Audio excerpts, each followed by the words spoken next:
नमस्कार शेतकरी मित्रांनो, आज आपण जी माहिती घेऊन आलो ती म्हणजे नमो शेतकरी आणि पी एम किसान संदर्भात. आपण जर बघितलं तर शेतकऱ्यांना जो नमो शेतकरी आणि पी एम किसान योजनेचा हप्ता हा शेतकऱ्यांना स्पेसिफिकली जेव्हा पैशाची सर्वात जास्त गरज असते तेव्हा जमा होत असतो. अशातच आपण जर बघितलं तर आता नमो शेतकरी आणि पी एम किसानच्या हप्त्याची सर्वात जास्त ही शेतकऱ्यांना गरज आहे. तर आता शेतकऱ्यांच्या खात्यामध्ये नमो शेतकरी आणि पी एम किसानचा हप्ता केव्हा जमा होऊ शकतो या संबंधीची आपण माहिती घेऊन आलेलो आहोत. तर शेतकरी बांधवांनो, तत्पूर्वी तुम्ही जर आपल्या चॅनलवर नवीन आला असाल तर चॅनलला लाईक, शेअर आणि सबस्क्राईब करायला विसरू नका. कारण शेती संबंधी कोणतीही माहिती असली तर सर्वात अगोदर तुम्हाला ह्याच चॅनलवर मिळत असते.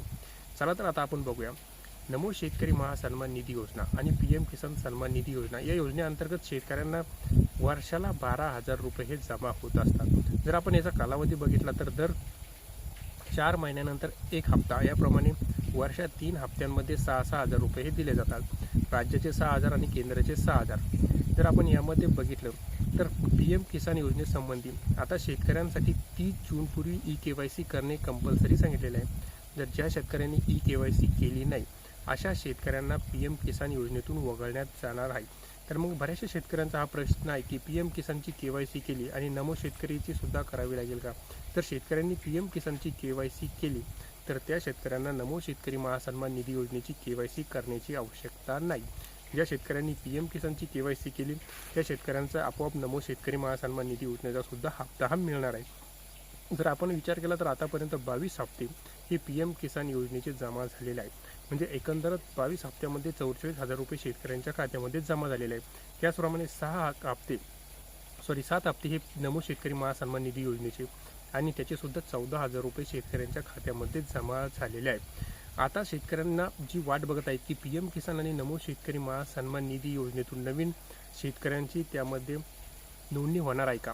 जे शेतकरी नवीन आहे त्यांचं जर वैयक्तिक आणि वेगळा असं सातबारावर शेती असेल परंतु एका घरातील फक्त 2 जणांचाच यामध्ये समावेश करण्यात आलेला आहे. त्याच्यासाठी स्पेसिफिक असे राशन कार्ड असणे आवश्यक आहे आणि नंतर ते शेतकरी स्वतःचं वैयक्तिक असं पी एम किसान आणि नमो शेतकरी सन्मान निधी योजनेसाठी आपली प्रोफाईल तयार करू शकतात आणि नंतर त्यांना पी एम किसान आणि नमो शेतकरी महासन्मान निधी योजनेचा सुद्धा हप्ता हा जमा होणार आहे. परंतु आता नमो शेतकरी आणि पी एम किसान योजनेचा हप्ता जमा होण्यापूर्वी तुम्हाला सर्वप्रथम ई-KYC पूर्ण करावे लागेल.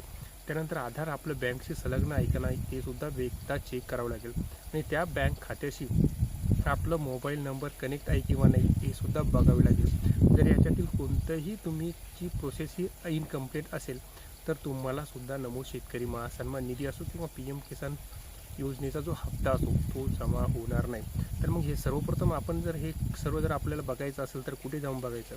तर आपल्या जवळच्या CSC केंद्रावर जाऊन तुम्ही भेट देऊन त्यात हे नमो शेतकरी आणि पी एम किसान सन्मान निधी योजनेच्या ऑफिशियल वेबसाईटवर जाऊन ते तुम्हाला तुमची प्रोफाईल ओपन करून तुम्हाला काही त्रुटी असल्यास ते तुम्हाला सांगेल आणि जर त्रुटी असलेल तर नमो शेतकरी आणि पी एम किसान योजनेचा हप्ता जमा होणार नाही.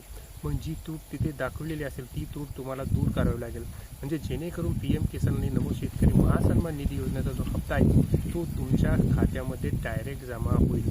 DBTद्वारे हा हप्ता जो होत असतो तो डायरेक्ट शेतकऱ्यांच्या खात्यामध्ये जमा होत असतो. आता बऱ्याचशा शेतकऱ्यांचा हा प्रश्न आहे की नमो शेतकरी आणि पी एम किसान योजनेचा हप्ता जो आहे तो शेतकऱ्यांच्या खात्यामध्ये केव्हा जमा होणार आहे? चला आता ह्या संबंधी आपण माहिती बघूया. तर नमो शेतकरी आणि पी एम किसान सन्मान निधी योजनेची जी ई-KYC डेडलाईन आहे ती 30 जून ती संपल्यानंतर शेतकऱ्यांच्या खात्यामध्ये जुलैच्या पहिल्या हप्त्यात किंवा दुसऱ्या हप्त्यात पी एम किसान आणि नमो